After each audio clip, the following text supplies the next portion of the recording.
ನಮಸ್ತೆ ಸ್ನೇಹಿತರೆ, ನಾನಿವತ್ತು ಬಂದಿರೋದು ನಮ್ಮ ಎಸ್-ಆರ್-ಎಸ್ ಬೆಟ್ಟದಿಂದ ಸ್ವಲ್ಪ ಮುಂದೆ ಬಂದರೆ ನಂಜಾಪುರ ಅನ್ನೋ ಊರಲ್ಲಿ ಲೊಕೇಟ್ ಆಗಿರ್ತಕ್ಕಂಥ 500 ವರ್ಷಗಳಷ್ಟು ಹಳೆಯದಾದ ಚೋಳರ ಕಾಲದಲ್ಲಿ ನಿರ್ಮಾಣಗೊಂಡಂಥ ಮುನೇಶ್ವರ ಗುಡಿ ಬೆಟ್ಟಕ್ಕೆ ಬಂದಿದ್ದೀನಿ.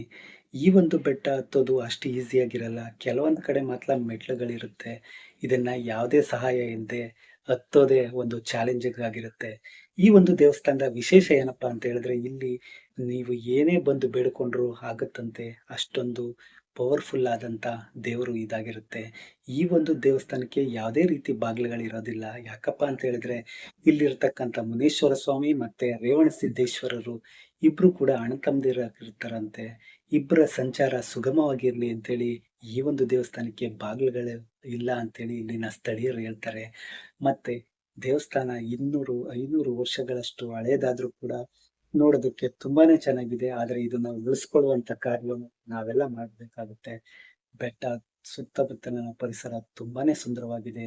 ಬೇಸಿಗೆ ಆದ್ರೂ ಕೂಡ ಹಚ್ಚ ಹಸಿರಿಂದ ಕೂಡಿರ್ತಕ್ಕಂಥ ಜಾಗ ಇದು. ನೀವೇನಾದ್ರೂ ಫ್ರೆಂಡ್ಸ್ ಅಂಡ್ ಫ್ಯಾಮಿಲಿ ಜೊತೆ ಬಂದ್ರೆ ಈ ಒಂದು ಜಾಗದಲ್ಲಿ ತುಂಬಾನೇ ಖುಷಿಯಾಗಿ ಎಂಜಾಯ್ ಮಾಡ್ಬೋದು ಅಂತ ಹೇಳ್ತಾ ಈ ಒಂದು ವಿಡಿಯೋನ ಇಲ್ಲಿಗೆ ಮುಗಿಸ್ತಾ ಇದ್ದೀನಿ. ಸಿಗ್ತೀನಿ ನೆಕ್ಸ್ಟ್ ವಿಡಿಯೋದಲ್ಲಿ. Thank you.